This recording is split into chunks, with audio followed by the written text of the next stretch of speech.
Every beginner is always looking for quick and flashy checkmates to catch out your opponent, or maybe you are the one who got finessed into their trap. So in this video I will be going over the 5 checkmate traps every beginner should know. You will definitely see every one of these used sometime in your chess journey. I'm Donnie and welcome to my channel. Let's get into today's video. Now the first checkmate trap on this list is the Caro-khan Smothered Mate. One of the most popular openings in the game for black. It starts with the normal e4, c6, d4, d5 opening. Now instead of taking this pawn immediately, you want to move knight to c3. Black will take your e4 pawn and you respond with taking the e4 pawn of the knight. The usual idea right now is black will want to get his knight to f6, but not risking his pawn structure after you take with your knight. So his first move will be knight to d7. Now get your queen on the e file, moving it to e2. Black responds with knight f6. And at this moment you've already caught him in your trap. Just move your knight to d6 checkmate. Black can't take off his pawn because his pawn is pinned to his king by the queen. This is what you call a smutted mate. Next up we have an amazing 9-move checkmate for black to use against a Ruy Lopez opening. e4, e5, knight f3, knight c6, bishop b5. This is a standard variation of the Ruy Lopez opening. Now black responds with knight f6 and white will castle.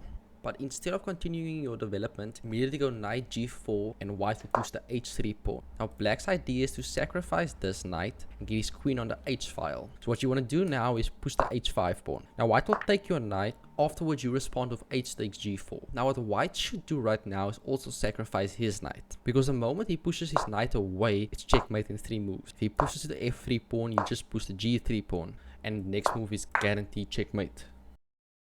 Next up we have the England-gambit. This checkmate only works if white chooses to push the d4 pawn first, and you immediately respond with e5. White will take your e5 pawn and you move your queen to e7, threatening the pawn. White will protect the pawn with knight to f3 and you immediately attack it again with knight to c6. The idea behind this is to get white's black square bishop out of the first row. Now after white goes bishop to f4, immediately check the king by going queen to b4, checking the king, threatening this pawn and the bishop. White will have to block check by going bishop to d2, pinning the bishop in the process. Now queen goes to b2, threatening this rook. Now white will go bishop to c3, stopping the queen from taking the rook. Now just move bishop to b4, pinning the bishop again. White will have to go queen to d2, stopping the pin. And now your next move is just taking the bishop with your bishop. Now if white chooses to take with the knight, you will just win possession by taking the rook. If white chooses to take with the queen, it's checkmate in 1 move. Up next we have a checkmate trap called the lopez-countergambit. This is 10-move checkmate for black. This starts off with the first 2 moves being e4 and e5. Afterwards, white will go knight to f3 and you immediately push the d6 pawn. White will go d4 and you respond with f5. White will try to get his bishop out before trading these pawns. Now the idea for black is to try and get this e file open. Take the d4 pawn of your e pawn and white will respond with taking your f pawn. Opening up the files, queen can move to e7, checking the king. Now the idea that white will go for right here is to move his queen out of the way, opening up the e1 square to pin the queen to the king. Now what you want to do is trick him and leave your queen there, just pushing the normal g6 pawn. Now white will respond with rook to e1 and you immediately check him by going bishop to h6. White will have to go king to d3, you check him again with bishop to f5. Black has to take the d4 pawn, check him again by going bishop to g7. White will go d5 and you checkmate him with a pawn to c6.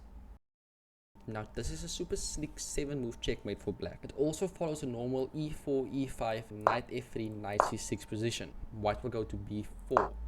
You immediately move your knight to d4, opening up white to take your e5 pawn. Afterwards you respond with queen to g5, like letting him take the f7 pawn so that he can fork your rook in your queen. Take the g2 pawn, threatening the rook. Now white will move rook to f1, move queen to e4, checking the king. Now white's only got 1 move right here to stop the checkmate, and that is sacrificing his queen. Bishop to e2 is open up the checkmate with knight on to f3. I hope these checkmate traps will be useful to you. Don't forget to leave a like and subscribe to my channel. Bye!